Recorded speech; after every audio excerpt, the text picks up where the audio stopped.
రామాయంపేటలో దారుణ ఘటన చోటు చేసుకుంది. ఆర్థిక సంబంధాలు, మానవ సంబంధాలు ఎంత దారుణంగా దిగజారుతున్నాయి అనడానికే ఈ ఘటన ఒక నిదర్శనంగా చెప్పవచ్చు. రామాయంపేటలో సాయబ్ అనే వృద్ధురాలిని సొంత మనమడే బిడ్డ కుమారుడే కళ్ళులో మత్తు మంది ఇచ్చి గొంతు నులిమి హత్య చేసి పారిపోవడం జరిగింది. బంగారము అట్లాగే డబ్బులు ఈ రెండు తీసుకొని పారిపోవడం జరిగింది. అసలు ఈ ఘటన వివరాలకు సంబంధించి రామాయంపేట సిఐ సైదా నాయక్ కీలక వివరాలు వెల్లడించారు. జూలై 17న రాత్రి 11 గంటల సమయంలో సాయవ్వ అనే వృద్ధురాలు రామాయంపేటలో ఉంటున్నారు. రామాయంపేటలో సాయవ్వ పెద్ద కుమార్తె లక్ష్మీ కుమారుడు విశాలు, అతని స్నేహితుడు ప్రశాంత్ ఇద్దరు 11 గంటల సమయంలో సాయవ్వ దగ్గరికి వచ్చి కళ్ళులో మత్తు గోళీలు ఇచ్చి కళ్ళు ఆమెకు తాగిపించారు. తాగిపించిన తర్వాత ఆమె స్పృహ కోల్పోయిన వెంటనే గొంతు నులిమి హత్య చేశారు. హత్య చేసి ఏమీ తెలియనట్లుగా 7,000 రూపాయల నగదు అట్లాగే బంగారు ఉంగురము, చెవికమ్మలు ఈ 3 తీసుకొని హైదరాబాద్ పారిపోవడం జరిగింది. మృతురాలు ఎంతటికీ చలించకపోవడంతో ఆమె కుమారుడు ఎవరైతే శ్యామ్ ఉన్నాడో అతనికి ఆమె చనిపోయినట్లు గుర్తించి తెల్లవారు అంత్యక్రియలు నిర్వహించారు. ఈ అంత్యక్రియల్లో పెద్ద కుమార్తె సాయవ పెద్ద కుమార్తె లక్ష్మీ కుమారుడు విశాల్ కూడా అంత్యక్రియల్లో పాల్గొన్నాడు. అయితే మృతదేహాన్ని దహన సంస్కారాలు చేసే క్రమంలో మెడ మీద గాయం కనిపించింది ఎవరైతే సాయవ కుమారుడు ఉన్నాడో శ్యామ్కి. వెంటనే శ్యామ్ పోలీసులకు ఫిర్యాదు చేశారు. పోలీసులకు ఫిర్యాదు చేయగానే పెద్ద కుమార్తె లక్ష్మి ఎవరైతే ఉన్నారో లక్ష్మీ కుమారుడు విశాల్ మీద అనుమానం వచ్చింది. ఎందుకంటే ఇంట్లో బంగారం కనిపించలేదు, చెవికి ఉంగరం కనిపించలేదు, డబ్బులు కనిపించలేదు.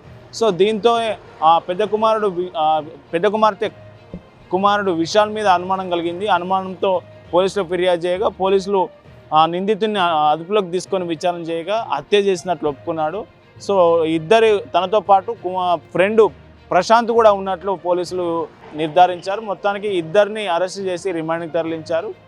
ఈ కేసుకు సంబంధించి సొంత అమ్మమ్మనే మనుమడు డబ్బు కోసం బంగారం కోసం చంపడంతో రామాయంపేటలో ఈ ఘటన కలకలం రేపిందని చెప్పవచ్చు. శ్యామ్ అనే వ్యక్తి పోలీస్ స్టేషన్కి వచ్చి ఫిర్యాదు ఇచ్చాడు. ఆ ఫిర్యాదులో ఈ విధంగా తెలిపినారు. వాళ్ళ అమ్మాయి అయినటువంటి సాయమ్మ ఏజ్ సుమారుగా 60 సంవత్సరాలు ఉంటుంది. ఆమెకు ఈయన కొడుకు, ఈయనతో పాటు 2 కూతురు ఉంటారు. పెద్ద కూతురు పేరు పద్మ, రెండో కూతురు పేరు లక్ష్మి. వీళ్ళు ఉంటారు. 2 పెళ్ళిళ్ళు అయిపోయాయి. ఈయన కూడా మ్యారేజ్ అయిపోయి పిల్లలు ఉన్నారు.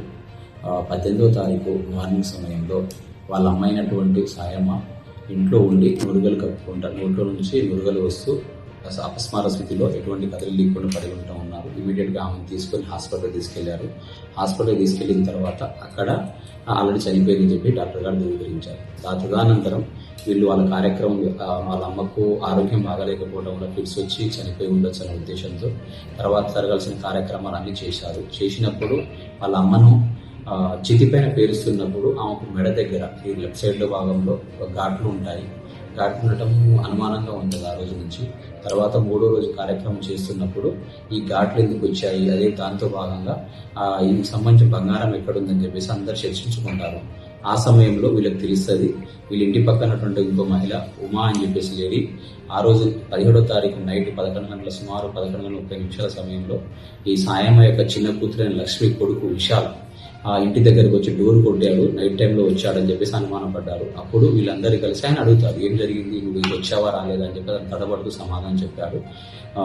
తర్వాత మేము ఇన్వెస్టిగేషన్ మాకు ఎఫ్ఐఆర్ అయిన తర్వాత ఫర్దర్ ఇన్వెస్టిగేషన్లో మాకు తెలిసింది ఏమనగా విశాల్ అనే వ్యక్తి ఈ చనిపోయిన సాయం యొక్క కొడుకు కూతురు, చిన్న కూతురు లక్ష్మి యొక్క కొడుకు విశాల్ ఉద్దేశపూర్వకంగానే కావాలని వాళ్ళ అమ్మమ్మ దగ్గర డబ్బులు అడుగుతా లేదని చెప్పేసి అందుకు ఆమె యొక్క కళ్ళు తాగే బాటిలో 2 టాబ్లెట్ నిద్ర మాత్రలు పెట్టి నిద్రపోచ్చినట్టుగా చేసి స్పృహ లేకుండా పడుకున్న తర్వాత ఆమె దగ్గర తాళం తీసుకొని వేరే వాళ్ళు డబ్బులు తీసుకుంటున్నారు. తీసుకునే సమయంలో వాళ్ళ అమ్మమ్మ లేస్తే ఇమీడియట్లీగా కదలకుండా ఉండాలనే ఉద్దేశంతో ఆమె గొంతు నమిలి దాంతోపాటు మూతి మీద నోరు పెట్టేసి గట్టిగా ప్రెస్ చేశారు.